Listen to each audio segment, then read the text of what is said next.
Selamat pagi, salam sahabat. Hari ini Selasa 31 Maret tahun 2026. Mari bersama kita merenungkan firman Tuhan dari Yohanes 18 ayat 28 sampai 38. Yohanes pasal 18 ayat 28 sampai 38. Demikianlah firman Tuhan. Maka mereka membawa Yesus dari Kayafas ke gedung pengadilan. Ketika itu hari masih pagi. Mereka sendiri tidak masuk ke gedung pengadilan itu, supaya jangan menajiskan diri, sebab mereka hendak makan Paskah. Sebab itu Pilatus keluar mendapatkan mereka dan berkata, "Apakah tuduhan kamu terhadap orang ini?" Jawab mereka kepadanya, "Jikalau ia bukan seorang penjahat, kami tidak menyerahkannya kepadamu."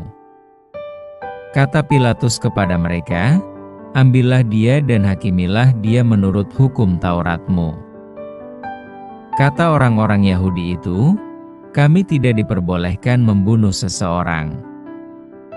Demikian hendaknya supaya genaplah firman Yesus, yang dikatakannya untuk menyatakan bagaimana caranya ia akan mati.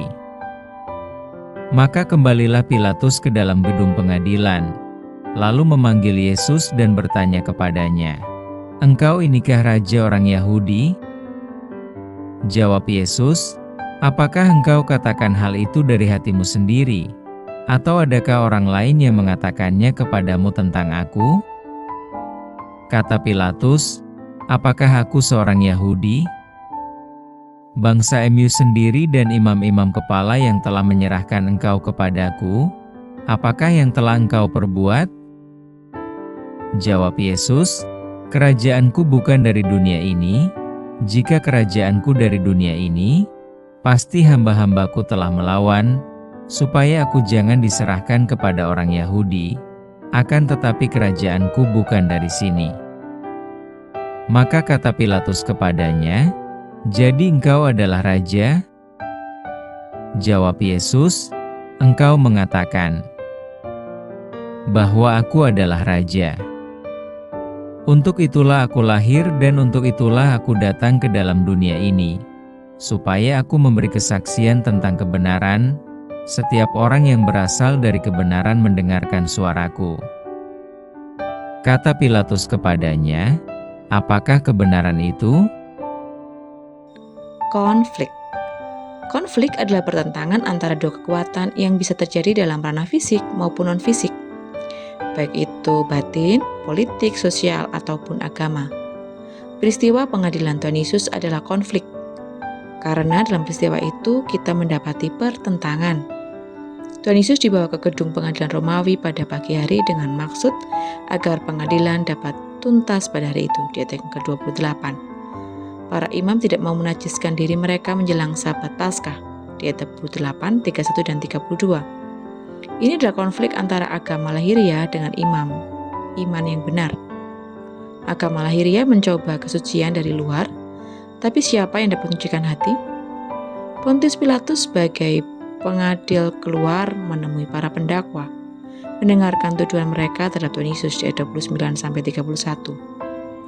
Pilatus kemudian berdialog dengan Tuhan Yesus, mencari tahu hakikat dakwaan para imam terhadap Tuhan Yesus di ayat 33 sampai 38a.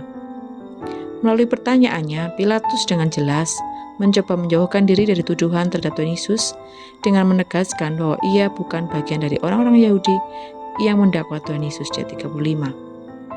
Bagaimana tanggapan Tuhan Yesus ketika menghadapi semua tantangan itu? Tuhan Yesus menegaskan tentang hakikat kerajaan Allah dan kebenaran di ayat 34, 36, dan 37. Tuhan Yesus menegaskan bahwa kebenaran tidak bisa berkompromi dengan kebohongan di ayat 37. Dari Yesus kita tahu Allah peduli dan punya rencana keselamatan bagi siapapun yang hidup dalam kebenaran, serta memanggil kita membangun kerajaan-Nya, karena manusia diciptakan menurut gambar dan rupa Allah. Lihat di Kejadian 1 ayat 26 sampai 27. Pertanyaan Pilatus di ayat 38a menegaskan betapa setiap orang butuh mengenal kebenaran. Konflik terjadi ketika ada perbedaan pandangan dan sikap terhadap satu prinsip kebenaran. Peristiwa pengadilan Tuhan Yesus dalam rencana keselamatan Allah adalah bukti bagaimana kebenaran kerajaan Allah diberikan untuk mengubah hidup orang-orang percaya kepada Tuhan Yesus. Adakah kita mengakui dan mengimani bahwa Tuhan Yesus sungguh hidup, berkuasa, dan mampu memberikan kebenarannya kepada kita? Mari bersama kita berdoa. Tuhan Yesus, kami mengakui dalam kehidupan kami sering menghadapi konflik. Ada pertentangan di dalam diri kami, baik dalam pikiran maupun dalam batin kami. Mampukan kami ya Tuhan, untuk kami boleh mengetahui kebenaran secara tepat. Mampukan kami juga untuk boleh menjadi pewarta kebenaran dalam hidup ini dengan cara yang bijak, dengan nada dan diksi kata yang tepat. Dan terlebih Tuhan, mampukan kami untuk mengakui dan mengimani bahwa Engkau adalah Tuhan Yesus yang sungguh hidup, berkuasa, dan memberikan kebenaran kepada kehidupan kami. Mampukan kami Tuhan untuk menjaga lidah dan pikiran kami dari tipu muslihat, dari fitnah dan juga kebohongan. Kami rindu kehidupan kami boleh menyatakan kebenaran-Mu. Di dalam nama Tuhan Yesus kami berdoa dan mengucap syukur. Haleluya. Amin. Selamat beraktivitas. Tuhan Yesus memberkati.